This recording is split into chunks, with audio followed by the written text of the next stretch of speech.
Part 1 Demultiplexer. The demultiplexer takes one data input source and selectively distributes it to one of n output channels. In our case, we have 4 inputs, which result in 2 to the power of 4 outputs, or 16. Having 4 inputs means we have 4 bits which result in 16 combinations. In the first truth table, we went from 0000 to 0111, which in binary value is 0 to 7. So we filled out the truth table using simple binary counting and by pressing the buttons according to the A0 to A3 values in the truth table, the correct LEDs were activated. We did the same with the next truth table, which went from 1000 to 1111, or 8 to 15 in binary value. Part 2. In this part, we built a 7-segment display driven by a 555 timer and a 4-bit counter. The 555 timer IC does the same job as a push button have so far. That is, generating clock pulses. The clock pulses pass to the 4-bit counter, which is then displayed on a 7-segment display. We built the following circuit. The function of the circuit with a capacitor is that it counts from 0 to 9 in different timings, which are dependent on the capacitors. The following formula gives the timing between counts, and when we plug in the values of the 5 capacitors, we get the following results, which fit the results when tested the different capacitors in the circuit. First up was the 100 microfarad, which counted with a 2-second interval. Next up was the 10 microfarad, which counted with a 0.2-second interval. And next up was the 8 millifarad, which counted with a 166-second interval. And next was the 100 nanofarad, which counted with a 2 millisecond interval. Next up was the 22 microfarad capacitor. It counted with a 0.46 second interval. Finally, we used a 4.7 microfarad one, which counted with a 0.1 second interval. When we connected the push button to pin number 2, which is the trigger, the display jumped up by 1 number. And when we connected the push button to pin number 15, which is the reset pin, the display reset itself to 0.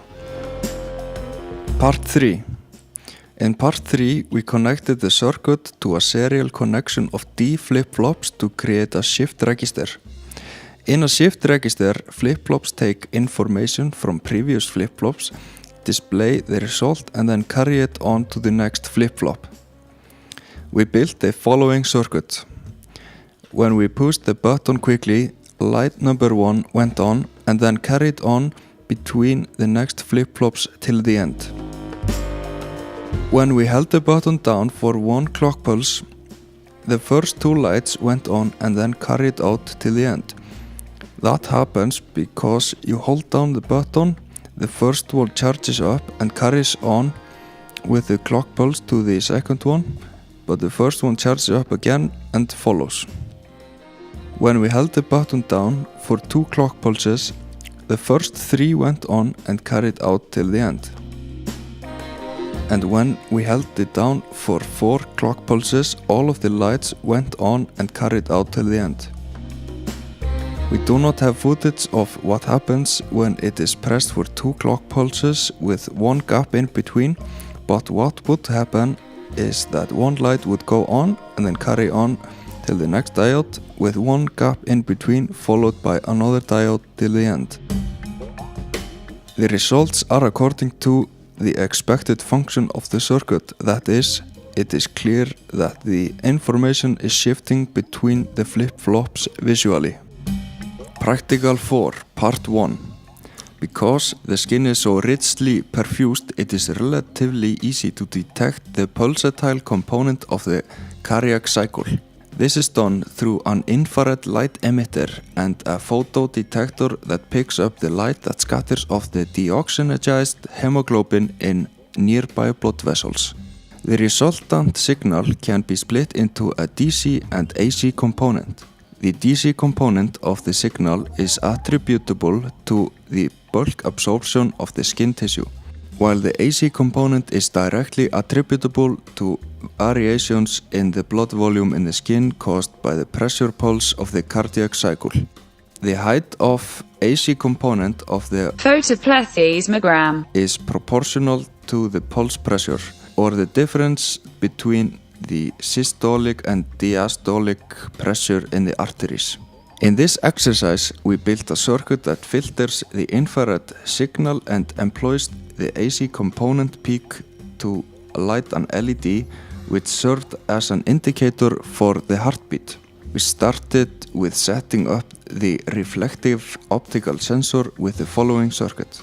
Then we had to amp up the V-sensor output. First we set up a passive high-pass filter and an active low-pass filter with enough gain to light up the LED. To set up the high-pass filter, we were given the frequency of 0.7 Hz. From that, we had different components to choose from. We used the following equation to calculate which resistors and capacitors to use. The result was that we needed a 48k ohm resistor in series with a 4.7 microfarad capacitor. To set up the low-pass filter, we had a cutoff frequency of 2.34 Hz and a signal gain of 101. We used the following two equations to calculate the two resistors and one capacitor to use. The result was that we needed a 6.8k ohm resistor with a 680k ohm resistor in parallel with a 100 nanofarad capacitor. We built the following circuit and added it to the previous one. Next, we had to amplify the low signal once more by adding another round of passive high-pass and active low-pass filtering. We added that to the circuit and got the following circuit. Each group member tried it out and it seemed to work fine. We did have some problems in the beginning with getting the sensor to work properly because it was very sensitive. Part 2. In part 2, we used our photoplethysmographier as a replacement for the 555 timer we built in practice 2. We built the following circuit. We added another decade counter to keep track of the heartbeats and a push button to reset both of them. Next, we recorded 3 trials of each group member's resting heartbeat. Next, we had each group member do 20 to 30 push-ups and recorded the resulting heartbeat. The results are following. There were a few things that we think affected the result. It was quite hard to get the counting to work properly, so we had to try out different combinations of the R1 resistors from the low-pass filter in order to amplify the signal even more.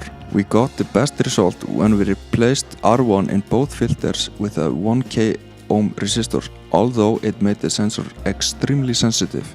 We also disconnected the variable resistor completely, and we connected the sensor to extra cable to get an extension.